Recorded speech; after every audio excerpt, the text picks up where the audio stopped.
A reading from the book of Genesis, chapter 37, verses 1 through 4, and then 12 through 28.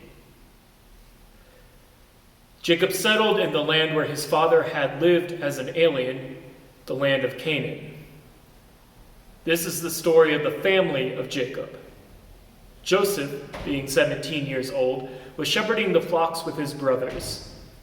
He was a helper to the sons of Bilhah and Zilpah, his father's wives. And Joseph brought a bad report of them to their father. Now Israel loved Joseph more than any other of his children, because he was the son of his old age. And he made him a long robe with sleeves. But when his brothers saw that their father loved him more than all his brothers, they hated him and could not speak to him peaceably. Now his brothers went to the pasture their father's flocks near Shechem. And Israel said to Joseph, "Are not your brothers pasturing the flock of Shechem? Come, I will send you to them." And he answered, "Here I am." So he said to him, "Go now, see if it is well with your brothers and with the flock, and bring word back to me." So he sent him from the valley of Hebron to Shechem. And a man found him wandering in the fields, and the man asked him, "What are you seeking?"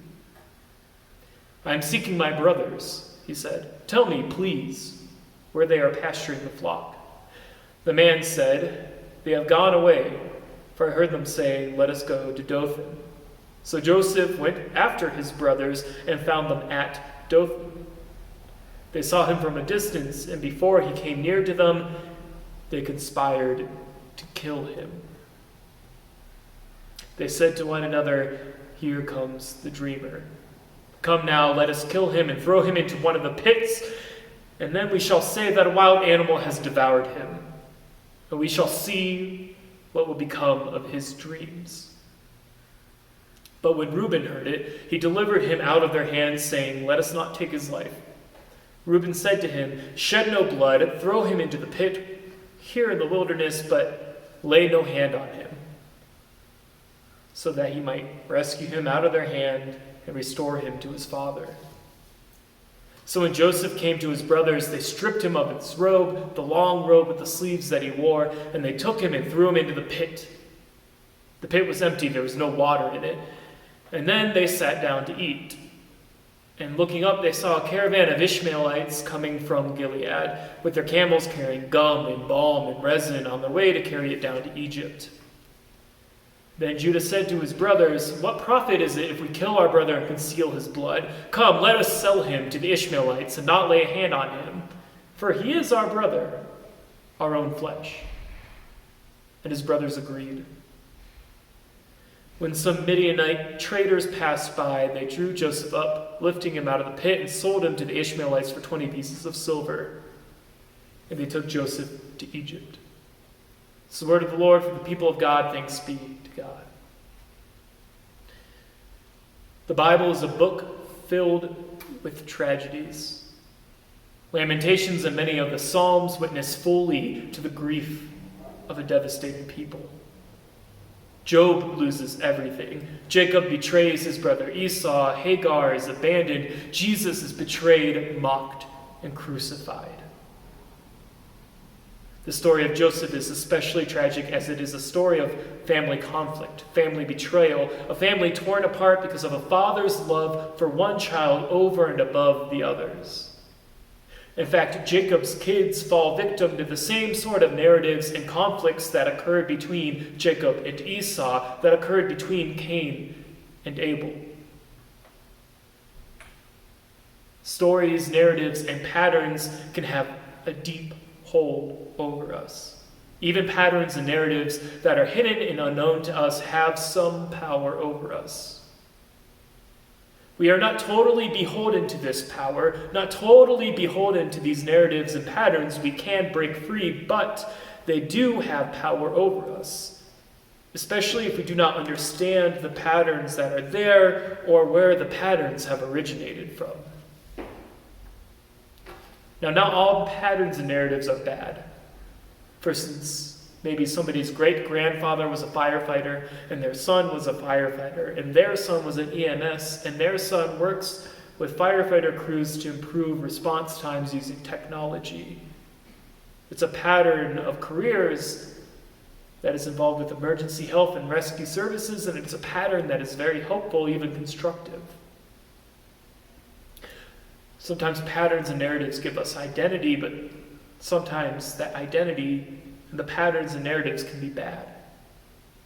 They can be self-feeding, such as patterns of alcoholism in families, patterns of neglect and abuse, narratives about family that frames them as losers. These narratives can haunt generations, haunt people. What's more, scientists have found that trauma literally leaves chemical markers on our genetic code, which can be inherited by future generations.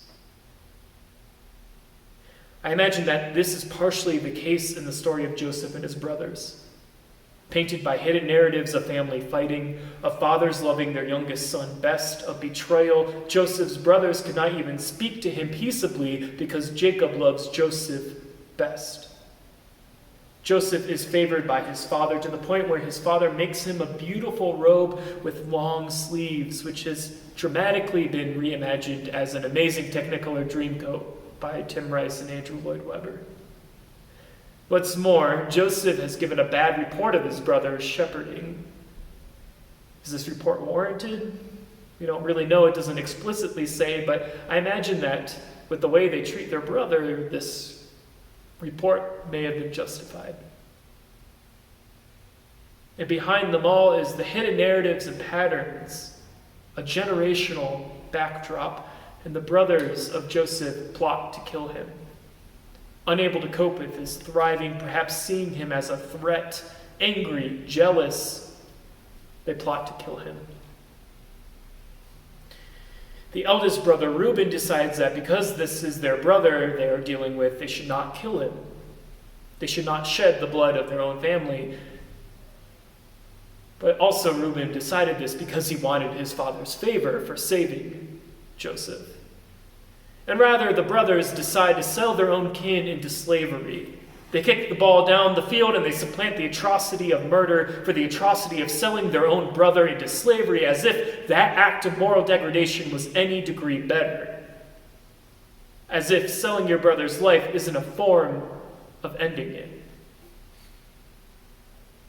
The brothers comforted themselves, justified their depravity through a kind of moral compromise. The act that is slightly less morally bankrupt becomes a viable option because the brothers, fettered to hidden narratives, compromise to something not quite as bad as it could be. It is a moral compromise that is in all ways immoral. Instead of devaluing Joseph's life to the point of death, they value Joseph's life to the tune of 20 silver. We live in a country and in systems of exchange and governance that have produced and reinforced narratives and patterns which devastate lives, and we continue to morally compromise instead of rewriting these narratives. To be sure, groups fight these narratives. For instance, in the women's suffrage movement, women would wear buttons saying, "I am a voter," rewriting the narrative of women not being involved in the civic process. And Sojourner Truth proclaimed "Ain't I a Woman" at a women's rights convention, arguing for the rights of black women specifically. And Black Lives Matter is an attempt to rewrite the patterns of abuse and devaluation of black bodies, proclaiming a truth into a society and a world that so often claims the counter. But many of these patterns we repeat, but only slightly lessen our moral bankruptcy in forms of gradual moral compromise. You commoditize human lives in the name of profit. It's a pattern that repeats itself again and again, and our change is so often just gradual moral compromise. I think one of the ways we see change as gradual moral compromise is through the exploitation of human bodies for profit. From slavery to Jim Crow to police brutality in the for-profit prison industrial complex, this nation has a history of abuse and violence of black and brown bodies to profit off of their backs. And that's the short version of it. In a series of moral compromises, we are in the position where private companies own for-profit prisons and immigration detention centers. We have incentivized bodies to be in jail cells, families to be separated from one another. We have forced generations of narratives of crime and worthlessness upon black and brown people, which then drives patterns of incarceration, unjust interaction with criminal justice systems, and white supremacy. And our moral compromise has taken the form of deeming slavery as morally bankrupt, except if the person has committed a crime. And now companies use prison labor to save pennies, while prisons become places of grueling work. Prisons break people in ways that cause recidivism, rather than being places where folks can get the help they need to restore themselves to being whole. Prisons become another means of slavery. We have encouraged our criminal justice system to jail people and made empires off of their labor. We've created a system of mass incarceration which inherited the patterns and the narratives of slavery. They still have power over us. We see patterns and moral compromise in the way many voices approach school reopenings. It's by no means an easy question or a binary choice, but we are offered choices of moral compromise instead of moral courage. In a country where child labor was legal until the 1930s, the way we frame the conversation of reopening schools hinges on the economic value of our children, or the lack of economic value of their parents when they're in school. Our choices either seem to be reopen schools, putting our children and teachers in dangerous situations so that parents can go to work, or to keep schools online without any help to parents who may struggle to work and to make a living as a result. National leaders tell us to not let science get in the way of reopening schools and offer not a single courageous alternative to these two miserable approaches. With a more robust moral imagination and with some moral courage, we could break from these cycles and narratives and patterns. We can reimagine a justice system which rehabilitates and restores people, fixing barriers to being productive members of society, rather than breaking people in the name of profit. We can imagine systems of schooling which keep our children healthy and safe, and provide parents with the benefits and the resources they need to make that a possibility. We have to stop selling our brother into slavery in some pretense that it is the right choice because we did not outright kill them. It's going to require that we have a moral imagination and that we have each other. We're going to have to get over ourselves and get over our jealousy of one another and truly come to rely on one another and treat one another with a reciprocity of love. To break these patterns and narratives, we are going to have to live into the change and love that Jesus modeled for us. Now, on Sunday, when I actually preached this sermon to the congregation, after George will sing the classic Lean On Me. I can't include that in the video for copyright reasons, but I will include a link of it in the description. And I want you to listen to it and imagine the possibility of what life together can look like. Imagine owning our own vulnerabilities, that we can't do it all ourselves. Imagine that we are asking for help and answering the call to help one another. And imagine with some moral courage and not with moral compromise. Amen.